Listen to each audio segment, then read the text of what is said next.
What would you do if you owned everything? Power, money, respect, fear? Yet your own body felt like your greatest enemy. What would you do if pleasure meant nothing? Desire felt empty, and every night ended with the same crushing failure. What happens to a man when pleasure becomes punishment? When the world expects an heir, yet he cannot feel even the smallest spark? This was the curse of Cairo Jin, firstborn of the Jin Mafia clan. The man destined to inherit an empire, but unable to fulfill the one requirement that mattered: produce a child before the crown passed to someone else. Tonight, the curse suffocated him again. The sound of heavy breathing filled the penthouse bedroom, breaths that weren't his. 3 women lay sprawled across crimson sheets, their bodies glistening with sweat, their faces trembling with fear and exhaustion. They stared at his back, waiting, praying, hoping this was the night they finally pleased him. Cairo sat at the edge of the massive bed, shoulders rigid, fists clenched, jaw locked. His bare torso rose and fell, not with satisfaction but with something colder, something darker, something emptier. Behind him, the oldest woman finally whispered, Did we do something wrong?" He didn't turn. He didn't blink. He didn't breathe for a moment. There was only stillness. And then, quietly, deadly, bitterly, he said, "I feel nothing." The words hit the room like a blade. One of the women covered her mouth, eyes brimming with panic. Another tried to sit up but sank back down when his guard, Minho, took a single step forward. Even Minho's presence was tense. He had witnessed this routine too many times. He knew what came next. The door slid open and Dr. Seo entered, adjusting his glasses with shaking fingers. He looked like a man walking into a lion's den without armor. "Cairo, the test results came in. I think we should talk." Cairo finally lifted his head. "Say it." Dr. Seo hesitated. "We've exhausted all physical explanations. Every hormone level, every nerve response. We've tested everything. From foreign specialists to traditional healers, from psychological therapy to experimental procedures. Nothing has changed. At this point, we have no scientific solution." Cairo stood abruptly. The room froze. His chest expanded with a breath so sharp it felt like the air itself was slicing him apart. His knuckles whitened as he clenched the bedpost. "No solution," he repeated, voice vibrating with rage. "You're telling me there is no solution." Dr. Seo stepped back. "I'm saying we don't know what else to do. Your condition, it may be psychological, or something deeper." "Deeper?" Cairo snapped. "Is that what you tell every broken man, that his mind is weak?" "Cairo!"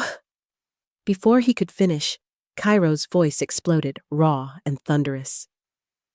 "Get out!" The women screamed. One scrambled off the bed, clutching a sheet to her chest. Minho reacted instantly, pulling them toward the door. Dr. Seo stumbled backward, nearly tripping as Minho shoved them all out. When the door slammed shut, the echo lingered in the silence like a ghost. Cairo's breathing shook. He slammed his fist into the wall, once, twice, until blood streaked the white marble. He lowered his head, sweat dripping from his temple to the floor. He whispered, almost like a confession, "If I can't feel anything, how will I ever produce an heir?" His voice cracked on the last word, because that was the truth he never dared say aloud. His father's rule screamed in his mind. A leader must have an heir before taking the throne. The bloodline must be secured at all costs. And he, firstborn son, chosen heir of the Jin clan, could not give them one. Every failure pushed him one step closer to losing everything to his younger brother, Taesung. Taesung, the golden boy. Taesung, the charming one. Taesung, the fertile one. Tai-sung, the one their father secretly preferred. Cairo pressed his forehead against the cold wall, breathing shakily.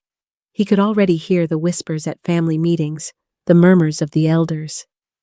If the heir cannot perform his duty, tradition must move to the next son.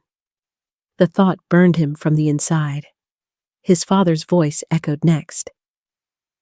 And you will not bring shame to this family by choosing a woman outside our bloodline, especially not an African. You know our tradition. Cairo tightened his fist until blood dripped down his forearm. He was losing control, losing identity, losing destiny, and he knew. This couldn't continue. He needed answers. Now. Prepare the car, he growled. Minho stepped forward. The hospital again? Yes, Cairo said, grabbing his discarded shirt. And this time, I don't care what they say. I will find the truth. Minutes later, the black bulletproof Maybach cut through Seoul's midnight traffic like a shadow slicing the night.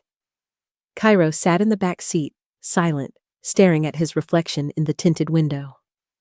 A man feared by thousands, a man loved by none, a man who could not feel the simplest spark. His throat tightened. If I lose this, he whispered, palm pressed over his heart, I lose everything. As the hospital lights came into view, his chest constricted with a strange tightness. Not pain, not fear, but something he couldn't name. He stepped out, and that was when his life changed. He didn't notice her at first. He only heard her voice, soft, warm, confident, speaking Yoruba-accented English to another nurse. You have to be patient with people. Sometimes what they show you is not what they feel. Cairo froze. The voice hit something inside him like a spark thrown into dry wood. He turned, and he saw her. A Nigerian woman, tall, shapely, with smooth, dark skin that seemed to glow even under harsh fluorescent light. Her hair was neatly braided back, revealing a face that was soft yet strong, with eyes that carried an entire universe of understanding. Her badge read, Adesewa. His breath faltered, just slightly. His pulse jumped, barely noticeable, but unmistakable, for the first time in his life. His body reacted. Cairo didn't understand the feeling at first. It was too subtle, too foreign, too impossible. His pulse had never reacted to anyone.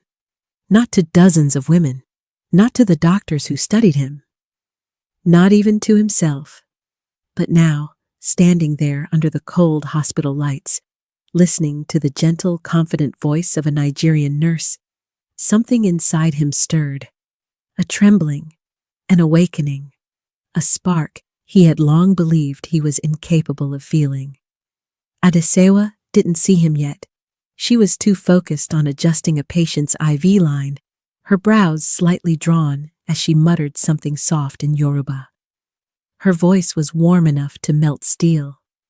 When she finally turned, her gaze swept the hallway and met his. For a split second, Cairo felt exposed. Her eyes didn't flinch, didn't lower, didn't widen in fear like everyone else's did the moment they recognized him. She simply looked at him, calm, observant, unshaken. It made his breath hitch in a way he didn't understand. Good evening, she said simply, her tone neutral but sincere. No fear, no trembling, no desperation to impress him. He had never experienced that. Minho stepped beside him as if expecting a threat. This is Kairo Jin, he announced stiffly. Adesewa blinked once. Okay, and? Minho stiffened. You don't know who he is? She shrugged. Should I? A small, unfamiliar twinge pulled at Cairo's chest. Amusement. A man who commanded underground armies felt oddly unprepared for one nurse who didn't bow to him. Dr. Seo hurried toward them, clearly relieved to find Cairo not destroying something. Ah! Nurse Adesewa, perfect timing. Mr. Jin needs additional tests tonight. She glanced at the doctor, then at Cairo again, her expression unreadable. Follow me, she said. No honorifics, no forced politeness, just instructions. Cairo followed silently. As they walked, he found himself watching the sway of her walk, the calm precision of her steps, the steady rhythm of her breathing. There was something grounded about her, something deeply human in a way he had forgotten existed. Inside the examination room, she put on gloves with quick skill. Sit, she instructed softly. He did. Strange. He didn't take orders from anyone, not even his father, without resistance. Yet her voice made compliance feel natural.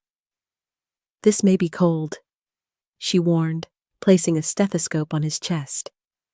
He barely heard her because the moment her hand touched his skin, his entire body flinched, not from shock, but from recognition.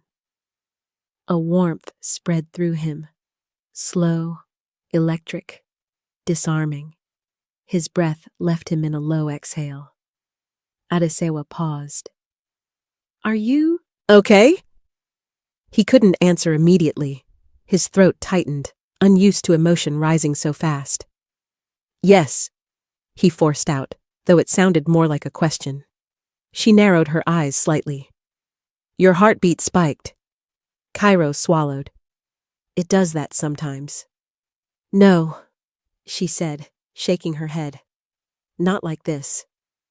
Her calm honesty disarmed him, and he felt something he never felt around women: exposure.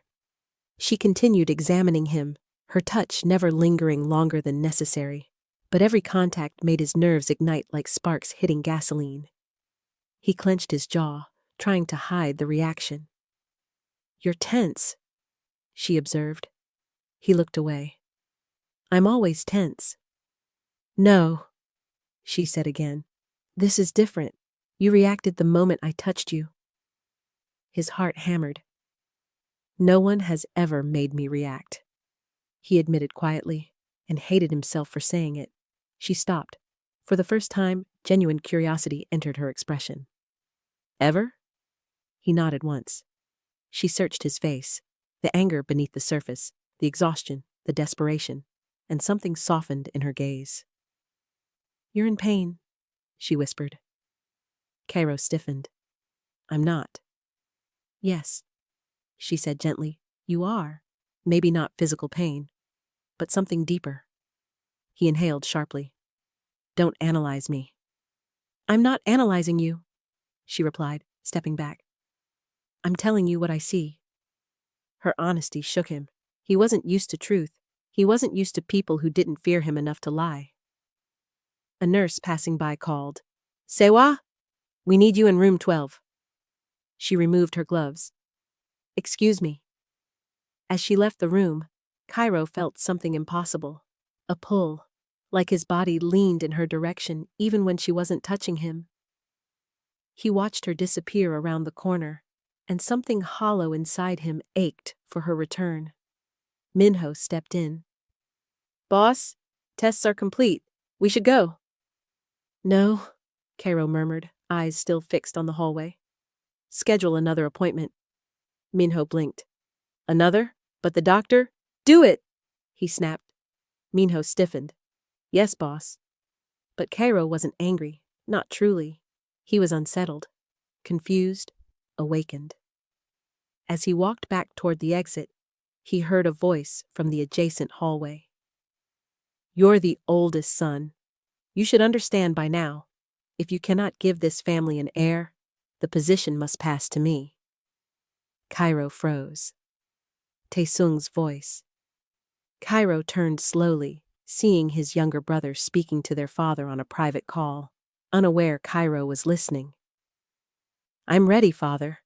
I have a woman. I can give you grandchildren. I won't shame this family by chasing some African girl. Cairo's blood turned to fire. His father's angry voice hissed through the receiver. Exactly. A black woman is unacceptable. A foreigner is unacceptable. Your brother is forgetting who he is. Taesung smirked. Then maybe he shouldn't lead.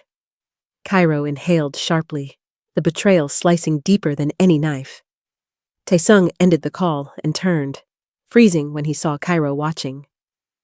Cairo, Taesung said smoothly. I didn't see you. Cairo stepped closer, his voice low and lethal. You're plotting behind me.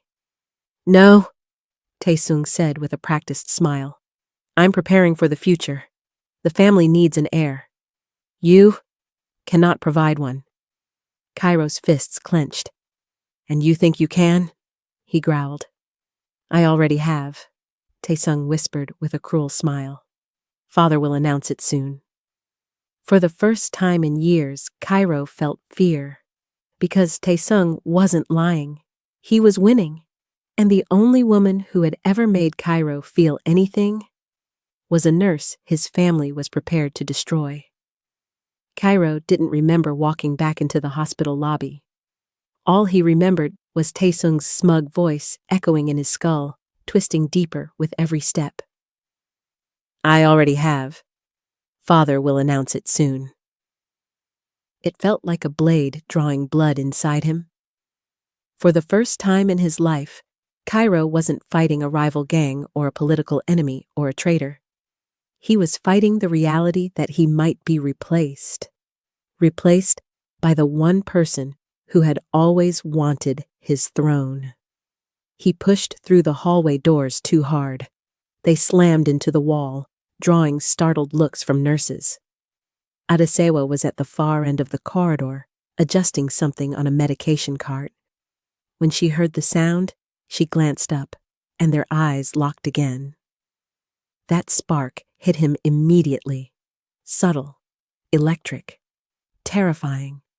He walked toward her before he even decided to. She did not step back. Her steady gaze traveled over his tense jaw, his tight posture, the storm in his eyes. Are you in pain? She asked. He almost laughed, a bitter, raw sound. Not the kind you can fix. You'd be surprised what can be fixed, she said with quiet confidence. Her tone wasn't arrogant. It was honest, real, grounded. He swallowed, throat tight. Why do you talk like that? Like what? Like you're not afraid, she smiled faintly. Why should I be? He blinked, genuinely confused. Everyone fears me.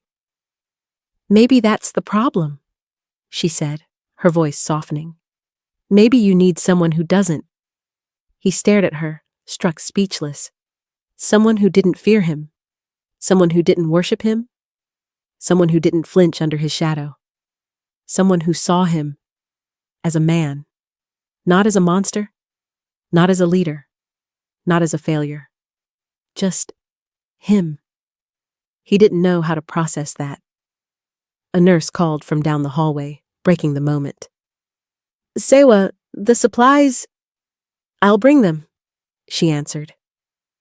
She started to walk away, but he reached out instinctively and caught her wrist.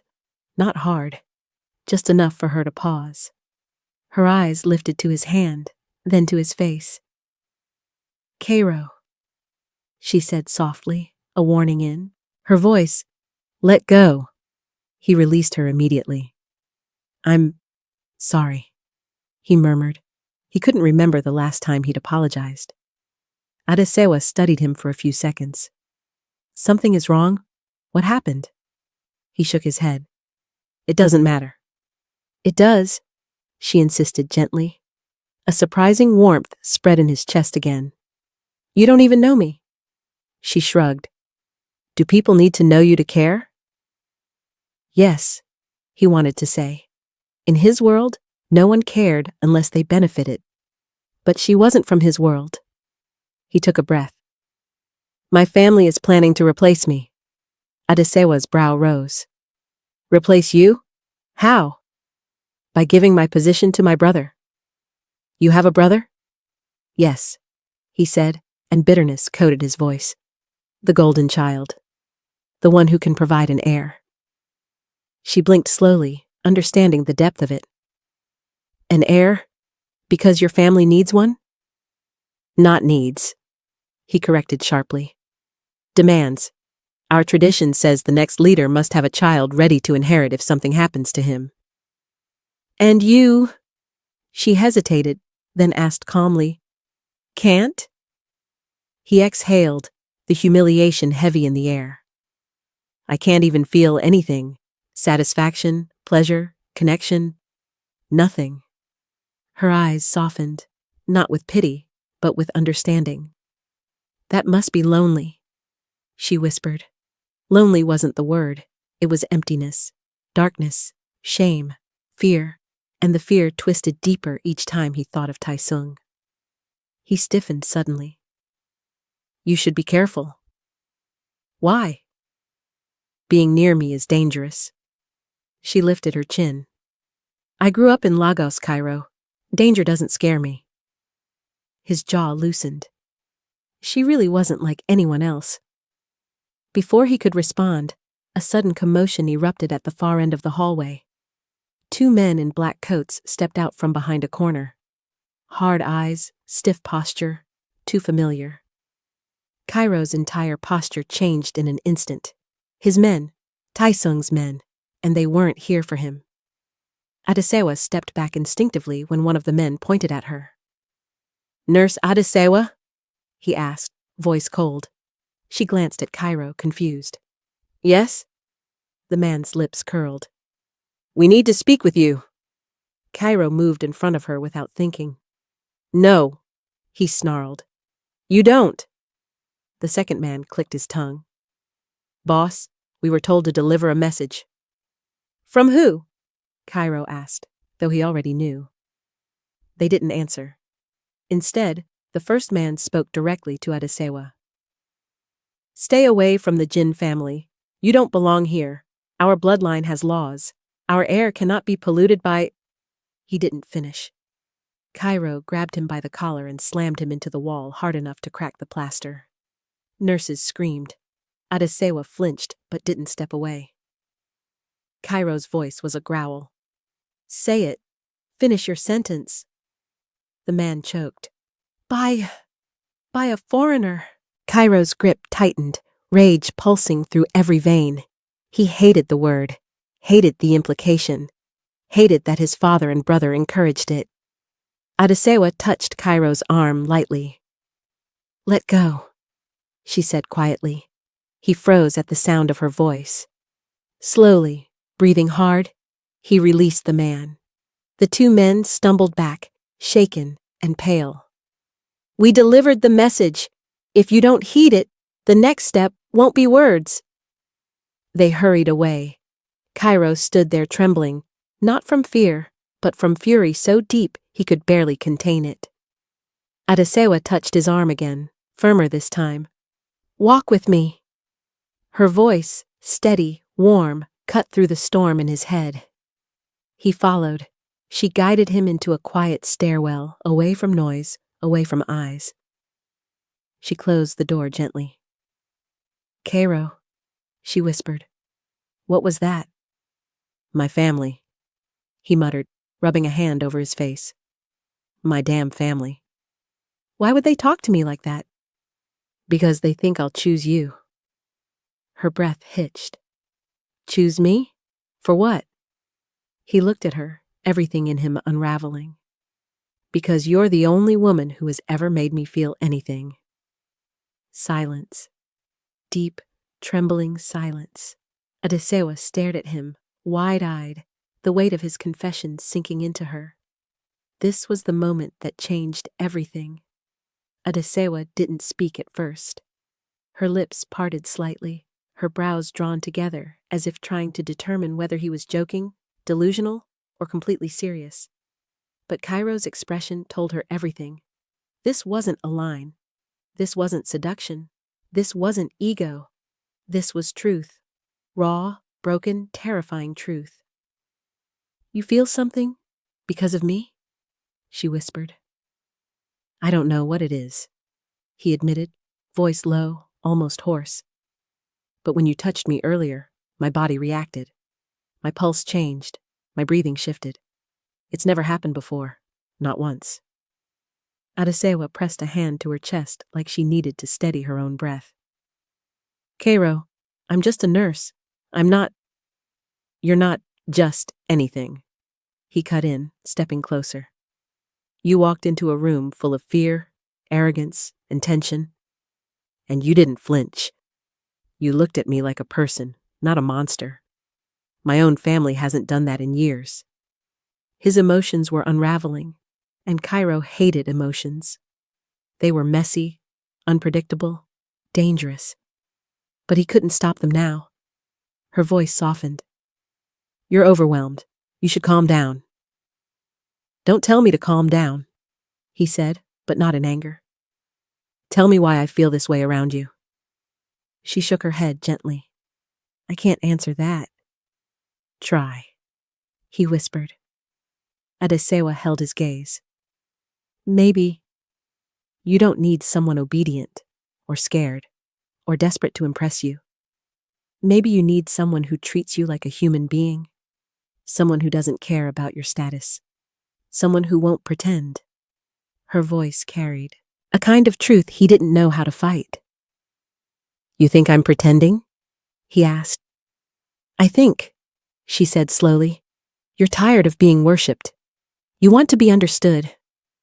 Cairo inhaled deeply, almost shakily. If that were true, why now? Why you? She blinked once, gathering her thoughts. Because sometimes the right person can unlock something you don't even know exists. The word unlock hit him straight in the chest. Unlock, like a sealed part of himself finally opening. He stepped back slightly, overwhelmed. This doesn't make sense. Not everything needs to make sense immediately, she said. Footsteps approached the stairwell, heavy and purposeful. Minho burst through the door, face tense. Boss, we need to leave. Taesung just arrived at the hospital, with backup. Cairo's eyes darkened. He followed me here? Minho nodded. And he's not alone. A cold dread filled Cairo's stomach because he knew exactly what his brother intended. Humiliation. Public humiliation. If Taesung could expose Cairo's vulnerability in front of witnesses, he'd secure the clan elder's support instantly. Adesewa saw the shift in his demeanor.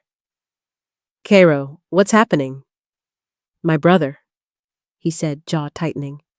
He wants to prove I'm unfit. He wants to erase me. And me? She asked. What does he want with me?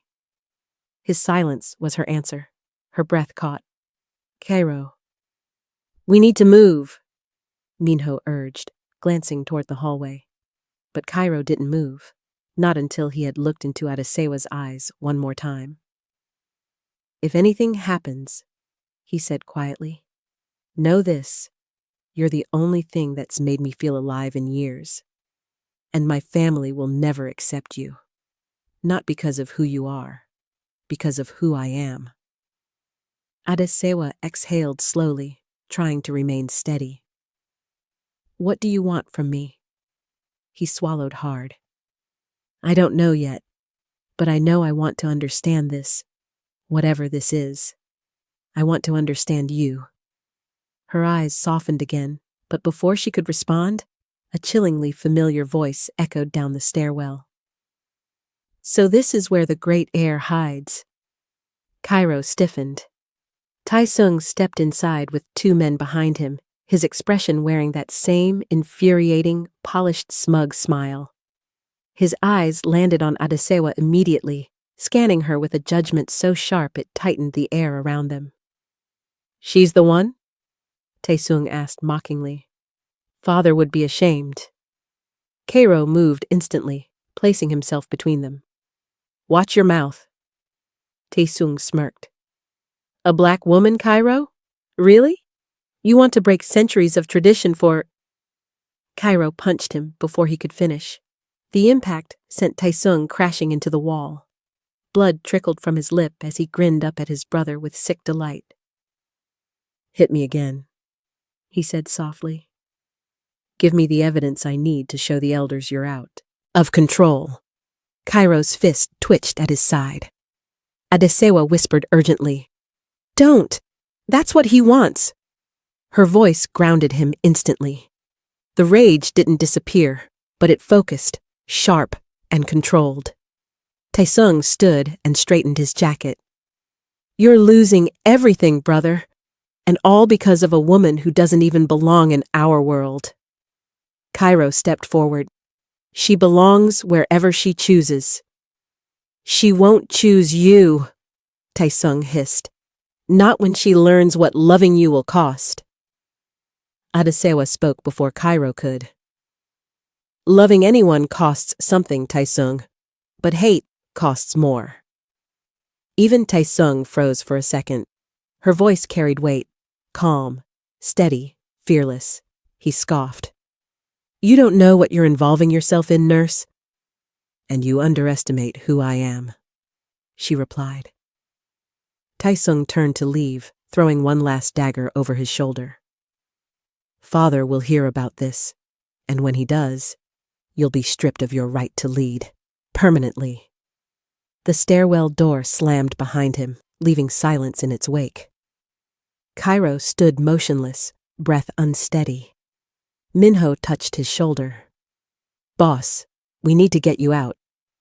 But Cairo wasn't looking at Minho. He was looking at Adesewa. Her chest rose and fell slowly, her eyes searching his. Not with fear, but with worry, with caution, with something gentler beneath it. "Cairo," she whispered, "you need to figure out what you want. Not for your father, not for your brother, for yourself." He stepped closer. "And if what I want is you?" Her breath trembled. "Cairo," she whispered, "be sure, because wanting me means going against everything you were born into." He nodded once. "I know." "And you'll lose everything," she warned. "I've been losing everything for years," he said quietly. "The difference is, this time, I'm choosing what I lose." Something flickered across her face. Fear, wonder, conflict. A spark. The same spark he felt. Before either could say more, hospital alarms sounded in the hallway above them. Sharp, urgent. Minho swore under his breath. "Boss, this is escalating. We must go now." Cairo took one last look at Adesewa, memorizing the shape of her eyes, the steadiness of her breath, the unshakable strength in the way she stood. "This isn't over," he whispered. She nodded. "I know." She watched him walk away, toward danger, toward war, toward everything he was born into. But he didn't walk the same way he came. He walked like a man who had finally found something worth fighting for, something worth losing everything for, something worth becoming someone new. And from the shadows near the stairwell door, a pair of eyes watched her with quiet rage. Taesung wasn't done. Not even close. Thank you for listening to this episode. If you want the next part, where Cairo faces the full wrath of his family and Adesewa becomes the target of a deadly power struggle, make sure you like, subscribe, and leave a comment telling us if you're Team Cairo or Team Adesewa. Your engagement keeps this story alive.